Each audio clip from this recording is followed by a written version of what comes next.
हाँ जी प्यारे बच्चों, अज असी क्लास 8वीं ਦੇ ਵਿਗਿਆਨ ਵਿਸ਼ੇ ਦਾ ਅਧਿਆਇ ਪਹਿਲਾ ਫਸਲ ਉਤਪਾਦਨ ਅਤੇ ਪ੍ਰਬੰਧਨ ਦੇ ਅਭਿਆਸ ਦੀ ਦੁਹਰਾਈ ਹੈ ਜਿਹੜੀ ਸ਼ੁਰੂ ਕਰਨ ਜਾ ਰਹੇ ਹਾਂ। ਆਓ ਪਿਆਰੇ ਬੱਚਿਓ ਸ਼ੁਰੂ ਕਰੀਏ। ਸਭ ਤੋਂ ਪਹਿਲਾਂ ਬੱਚਿਓ ਸਾਡੇ ਕੋਲੇ ਆਉਂਦੀਆਂ ਨੇ ਖਾਲੀ ਥਾਵਾਂ। ਦੇਖੋ ਪਹਿਲੀ ਖਾਲੀ ਥਾਂ ਕੀ ਹੈ, ਇੱਕੋ ਕਿਸਮ ਦੇ ਪੌਦਿਆਂ ਨੂੰ ਇੱਕ ਥਾਂ ਤੇ ਵੱਡੇ ਪੱਧਰ ਤੇ ਉਗਾਉਣ ਨੂੰ ਕੀ ਕਹਿੰਦੇ ਨੇ, ਫਸਲ ਆਖਦੇ ਹਨ। ਕੀ ਆਖਦੇ ਹਨ? ਫਸਲ। ਦੂਸਰਾ ਬੱਚਿਓ, ਫਸਲ ਉਗਾਉਣ ਤੋਂ ਪਹਿਲਾਂ ਸਭ ਤੋਂ ਪਹਿਲਾ ਕਦਮ ਮਿੱਟੀ ਦੀ ਕੀ ਹੁੰਦੀ ਆ? ਤਿਆਰੀ। ਕੀ ਹੁੰਦੀ ਹੈ? ਮਿੱਟੀ ਦੀ ਤਿਆਰੀ। ਅੱਗੇ ਆਂਦਾ ਬੱਚਿਓ, ਖਰਾਬ ਬੀਜ ਪਾਣੀ ਦੇ ਉੱਪਰ ਡੈਸ਼ ਸ਼ੁਰੂ ਕਰ ਦਿੰਦੇ ਹਨ। ਖਰਾਬ ਬੀਜ ਬੱਚਿਓ ਪਾਣੀ ਦੇ ਉੱਪਰ ਤੈਰਨਾ ਸ਼ੁਰੂ ਕਰ ਦਿੰਦੇ ਹਨ। ਅੱਗੇ ਆਂਦਾ ਬੱਚਿਓ, ਫਸਲ ਉਗਾਉਣ ਲਈ ਉਚਿਤ ਸੂਰਜੀ ਪ੍ਰਕਾਸ਼ ਅਤੇ ਮਿੱਟੀ ਵਿੱਚ ਉਚਿਤ ਡੈਸ਼ ਅਤੇ ਡੈਸ਼ ਹੋਣੇ ਚਾਹੀਦੇ ਹਨ। ਕੀ ਹੋਣੇ ਚਾਹੀਦੇ ਨੇ ਬੱਚਿਓ? ਪਾਣੀ ਅਤੇ ਪੋਸ਼ਕ ਤੱਤ। ਕੀ ਹੋਣੇ ਚਾਹੀਦੇ ਨੇ? ਪਾਣੀ ਅਤੇ ਪੋਸ਼ਕ ਤੱਤ। ਇਹ ਸੀ ਬੱਚਿਓ ਖਾਲੀ ਥਾਵਾਂ। ਹਾਂਜੀ ਬੱਚਿਓ, ਦੂਸਰਾ ਪ੍ਰਸ਼ਨ ਆਉਂਦਾ ਸਾਡੇ ਕੋਲੇ ਮਿਲਾਨ ਚਿੰਨ੍ਹ। ਇਹ ਮੈਂ ਪਹਿਲਾਂ ਹੀ ਕਰਤੇ ਸੀ ਤਾਂ ਕਿ ਤੁਹਾਡਾ ਸਮਾਂ ਜਿਹੜਾ ਬਚ ਜੇ। ਸਭ ਤੋਂ ਪਹਿਲਾਂ ਬੱਚਿਓ ਆਉਂਦਾ ਸਾਡੇ ਕੋਲੇ ਖਰੀਫ ਫਸਲਾਂ। ਦੇਖੋ ਖਰੀਫ ਫਸਲਾਂ ਕਿਹੜੀਆਂ ਨੇ?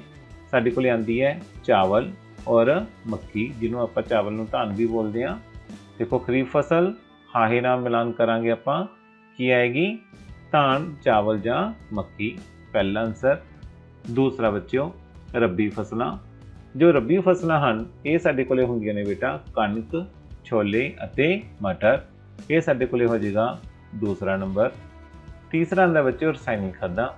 ਰਸਾਇਣਿਕ ਖਾਦ ਵਿੱਚ ਬੱਚਿਓ ਸਾਡਾ ਮਿਲਾਨ ਹੋਏਗਾ ਯੂਰੀਆ ਅਤੇ ਸੁਪਰ ਫਾਸਫੇਟ। ਇਸ ਨੂੰ ਅਸੀਂ ਦੇਵਾਂਗੇ 3 ਨੰਬਰ।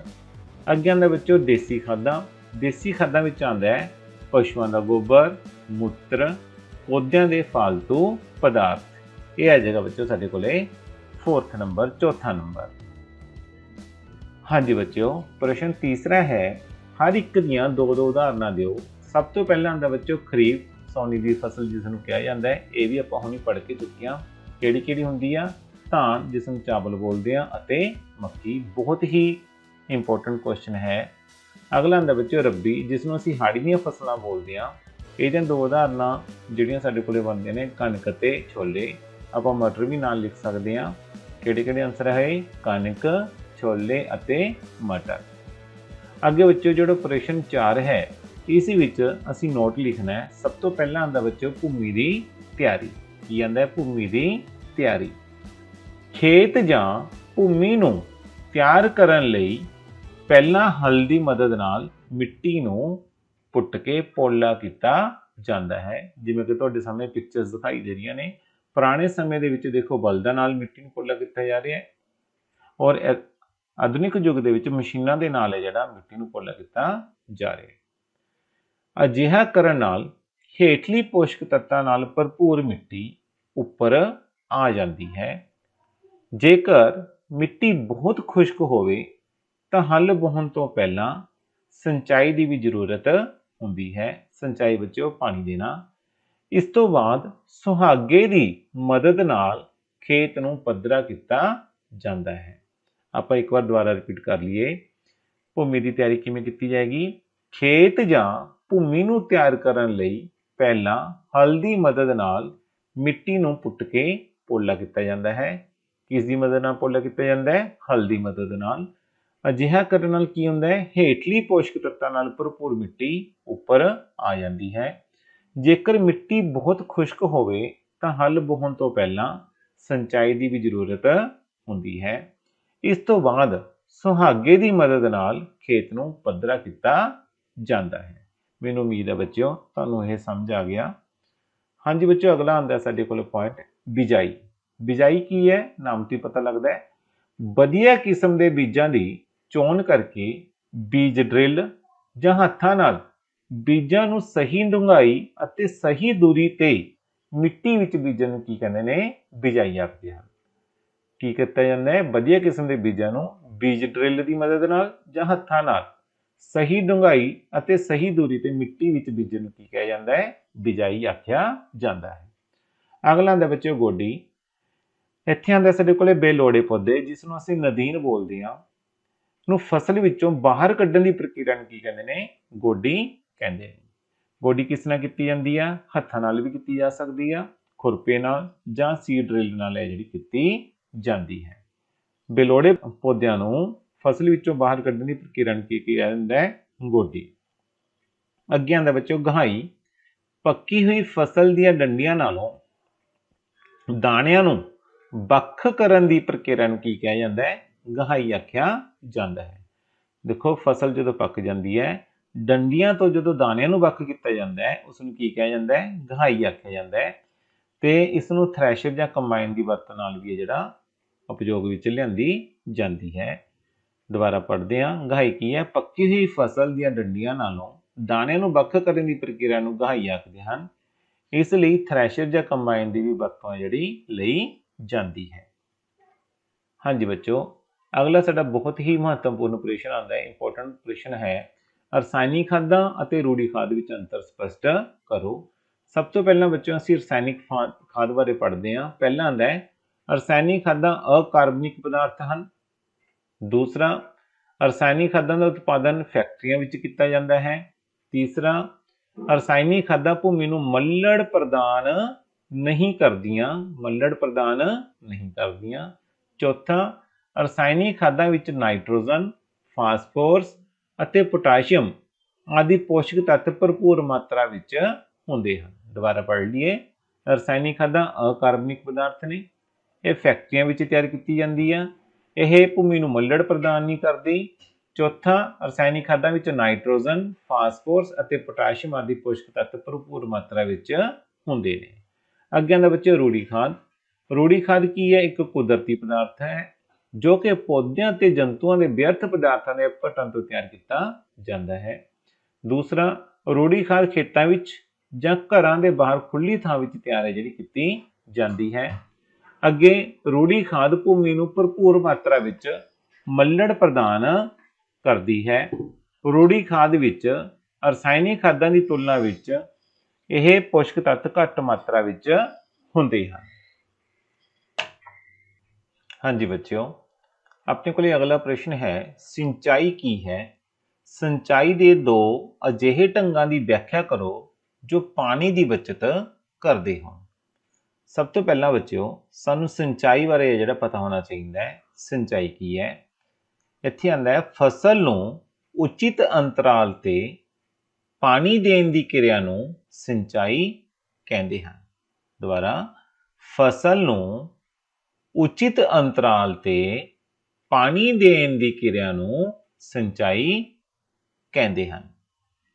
ਇਹ ਬੱਚੋ ਜਿਹੜੀ ਸਿੰਚਾਈ ਹੈ, ਜੇ ਇਹਦੇ ਲਈ ਅਸੀਂ ਦੋ ਢੰਗ ਵਰਤਦੇ ਹਾਂ ਜਿਸ ਨਾਲ ਅਸੀਂ ਪਾਣੀ ਦੀ ਬਚਤ ਹੈ ਜਿਹੜੀ ਕਰ ਸਕਦੇ ਹਾਂ। ਪਹਿਲਾ ਆਉਂਦਾ ਬੱਚਿਓ ਫੁਹਾਰਾ ਪ੍ਰਣਾਲੀ। ਇਸ ਵਿਧੀ ਵਿੱਚ ਲੰਬਾਤਮਕ ਰੂਪ ਵਿੱਚ ਖੜੀਆਂ ਪਾਈਪਾਂ ਦੇ ਸਿਰੇ ਤੇ ਘੁੰਮਣ ਵਾਲੀਆਂ ਨੋਜ਼ਲਾਂ ਫਿੱਟ ਕਰਕੇ ਇੱਕ ਮੁੱਖ ਪਾਈਪ ਰਾਹੀਂ ਪਾਣੀ ਵਰਖਾ ਵਾਂਗ ਛਿੜਕਿਆ ਜਾਂਦਾ ਹੈ। ਮੇਰੇ ਪਿੱਛੇ ਤੁਸੀਂ ਦੁਹਰਾਈ ਕਰ ਸਕਦੇ ਹੋ। ਇਸ ਵਿਧੀ ਵਿੱਚ ਲੰਬਾਤਮਕ ਰੂਪ ਵਿੱਚ ਖੜੀਆਂ ਪਾਈਪਾਂ ਦੇ ਸਿਰੇ ਤੇ ਘੁੰਮਣ ਵਾਲੀਆਂ ਨੋਜ਼ਲਾਂ ਫਿੱਟ ਕਰਕੇ ਇੱਕ ਮੁੱਖ ਪਾਈਪ ਰਾਹੀਂ ਪਾਣੀ ਵਰਖਾ ਵਾਂਗ ਛਿੜਕਿਆ ਜਾਂਦਾ ਹੈ। ਇਹ ਕਿਹੜੀ ਹੈ? ਫੁਹਾਰਾ ਪ੍ਰਣਾਲੀ ਵਿੱਚ। ਅਗਲਾ ਆਉਂਦਾ ਹੈ ਤੁਪਕਾ ਪ੍ਰਣਾਲੀ। ਦੂਸਰਾ ਕਿਹੜਾ ਹੈ? ਤੁਪਕਾ ਪ੍ਰਣਾਲੀ। ਤੁਹਾਡੇ ਸਾਹਮਣੇ ਪਿਕਚਰ ਹੈ ਜਿਹੜੀ ਦਿਖਾਈ ਦੇ ਰਹੀ ਹੈ। ਦੇਖੋ ਬੜਾ ਤੁਪਕਾ ਜਿਹੜਾ ਇੱਥੇ ਗਿਰ ਰਿਹਾ ਹੈ। ਇਸ ਵਿਧੀ ਵਿੱਚ ਪਾਈਪਾਂ ਰਾਹੀਂ ਪਾਣੀ ਨੂੰ ਤੁਪਕਾ ਕਰਕੇ ਸਿਰਫ ਪੌਦੇ ਦੀਆਂ ਜੜ੍ਹਾਂ ਨੇੜੇ ਹੀ ਛੱਡਿਆ ਜਾਂਦਾ ਹੈ। ਦੁਬਾਰਾ, ਇਸ ਵਿਧੀ ਵਿੱਚ ਪਾਈਪਾਂ ਰਾਹੀਂ ਪਾਣੀ ਨੂੰ ਤੁਪਕਾ ਕਰਕੇ ਸਿਰਫ ਪੌਦਿਆਂ ਦੀਆਂ ਜੜ੍ਹਾਂ ਨੇੜੇ ਹੀ ਛੱਡਿਆ ਜਾਂਦਾ ਹੈ। ਉਮੀਦ ਹੈ ਬੱਚਿਓ ਇਹ ਵਾਲਾ ਜਿਹੜਾ ਪ੍ਰਸ਼ਨ ਹੈ ਇਹ ਤੁਸੀਂ ਸਮਝ ਚੁੱਕੇ ਹੋ। ਹਾਂਜੀ ਬੱਚਿਓ, ਅਗਲਾ ਆਉਂਦਾ ਹੈ 7ਵਾਂ। ਜੇਕਰ ਕਣਕ ਨੂੰ ਖਰੀਫ, ਜਿਸ ਨੂੰ ਅਸੀਂ ਸਾਉਣੀ ਬੋਲ ਦਿੰਦੇ ਹਾਂ, ਦੇ ਮੌਸਮ ਵਿੱਚ ਬੀਜਿਆ ਜਾਵੇ ਤਾਂ ਕੀ ਹੋਵੇਗਾ? ਦੇਖੋ ਬੱਚਿਓ, ਕਣਕ ਹੈ ਜਿਹੜੀ ਇਹ ਕਿਹੜੀ ਫਸਲ ਹੈ? ਰੱਬੀ ਫਸਲ ਹੈ।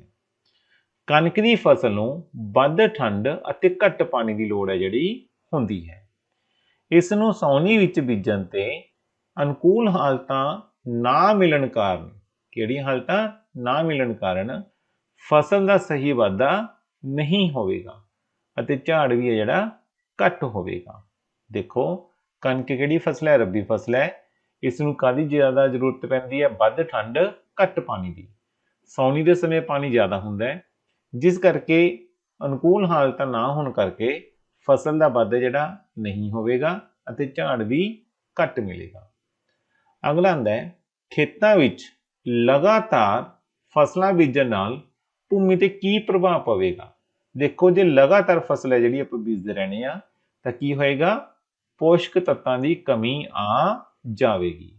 ਆਪਾਂ ਪੜ੍ਹੀਏ, ਲਗਾਤਾਰ ਫਸਲਾਂ ਬੀਜਣ ਨਾਲ ਭੂਮੀ ਵਿੱਚ ਪੋਸ਼ਕ ਤੱਤਾਂ ਦੀ ਕਮੀ ਆ ਜਾਂਦੀ ਹੈ ਅਤੇ ਫਸਲਾਂ ਦਾ ਝਾੜ ਘਟ ਜਾਂਦਾ ਹੈ। ਹਾਂਜੀ ਬੱਚਿਓ, 9ਵਾਂ ਨਦੀਨ ਕੀ ਹੁੰਦੇ ਹਨ? ਨਦੀਨ ਕੀ ਹੁੰਦੇ ਹਨ? ਅਸੀਂ ਇਹਨਾਂ ਨੂੰ ਕਿਵੇਂ ਕੰਟਰੋਲ ਕਰ ਸਕਦੇ ਹਾਂ? ਬੱਚਿਓ, ਮੁੱਖ ਫਸਲ ਨਾਲ ਉੱਗੇ ਬੇਲੋੜੇ ਪੌਦਿਆਂ ਨੂੰ ਕੀ ਕਹਿੰਦੇ ਨੇ? ਨਦੀਨ ਆਖਦੇ ਹਨ। ਮੁੱਖ ਫਸਲ ਦੇ ਨਾਲ ਕਈ ਵਾਰ ਬੇਲੋੜੇ ਪੌਦੇ ਜਿਨ੍ਹਾਂ ਦੀ ਸਾਨੂੰ ਜ਼ਰੂਰਤ ਨਹੀਂ ਹੈ ਉਹ ਨਾਲ ਉਗਾਉਂਦੇ ਨੇ, ਉਸ ਨੂੰ ਅਸੀਂ ਕੀ ਬੋਲਦੇ ਹਾਂ? ਨਦੀਨ। ਨਦੀਨ ਨੂੰ ਹੱਥ ਜਾਂ ਖੁਰਪੇ ਨਾਲ ਗੋਡੀ ਕਰਕੇ ਜਾਂ ਨਦੀਨ ਨਾਸ਼ਕਾਂ ਦਾ ਛਿੜਕਾਅ ਕਰਕੇ ਨਦੀਨਾਂ ਨੂੰ ਕੰਟਰੋਲ ਕਰ ਸਕਦੇ ਹਾਂ। ਇਹ ਵੀ ਸੀ ਸਾਡੇ ਕੋਲੇ। ਅਸੀਂ ਇਹਨਾਂ ਨੂੰ ਕਿਵੇਂ ਕੰਟਰੋਲ ਕਰ ਸਕਦੇ ਹਾਂ? ਕਿਵੇਂ ਕਰ ਸਕਦੇ ਹਾਂ? ਹੱਥ ਜਾਂ ਖੁਰਪੇ ਨਾਲ ਗੋਡੀ ਕਰਕੇ ਜਾਂ ਨਦੀਨ ਨਾਸ਼ਕਾਂ ਦਾ ਛਿੜਕਾਅ ਕਰਕੇ ਆਪਾਂ ਨਦੀਨਾਂ ਨੂੰ ਕੰਟਰੋਲ ਹੈ ਜਿਹੜਾ ਕਰ ਸਕਦੇ ਹਾਂ। ਹਾਂਜੀ ਬੱਚਿਓ, 10ਵਾਂ ਆਉਂਦਾ ਹੈ ਗੰਨੇ ਦੀ ਫਸਲ ਉਗਾਉਣ ਦਾ ਰੇਖਾ ਚਿੱਤਰ ਕੀ ਹੋਏਗਾ। ਸਭ ਤੋਂ ਪਹਿਲਾਂ ਦੇਖੋ ਬੱਚਿਓ, ਅਸੀਂ ਕੀ ਕਰਦੇ ਹਾਂ? ਭੂਮੀ ਦੀ ਤਿਆਰੀ, ਨੰਬਰ 1। ਨੰਬਰ 2 ਤੇ ਬੱਚਿਓ ਅਸੀਂ ਕੀ ਕਰਦੇ ਹਾਂ? ਹਲ ਦਾ ਵਾਹਣਾ। ਨੰਬਰ 3 ਤੇ ਕੀ ਕੀਤਾ ਜਾਂਦਾ ਬੱਚਿਓ? ਬਿਜਾਈ। ਨੰਬਰ 4 ਤੇ ਕੀ ਆਂਦੀ ਆ? ਸਿੰਚਾਈ। ਨੰਬਰ 5 ਤੇ ਕੀ ਆਏਗਾ? ਖਾਦ ਪਾਉਣਾ। ਨੰਬਰ 6 ਤੇ ਵਾਢੀ। ਨੰਬਰ 7 ਤੇ ਕੀ ਆਏਗਾ? ਫਸਲ ਨੂੰ ਖੰਡ ਮਿੱਲ ਤੱਕ ਪਹੁੰਚਾਉਣਾ।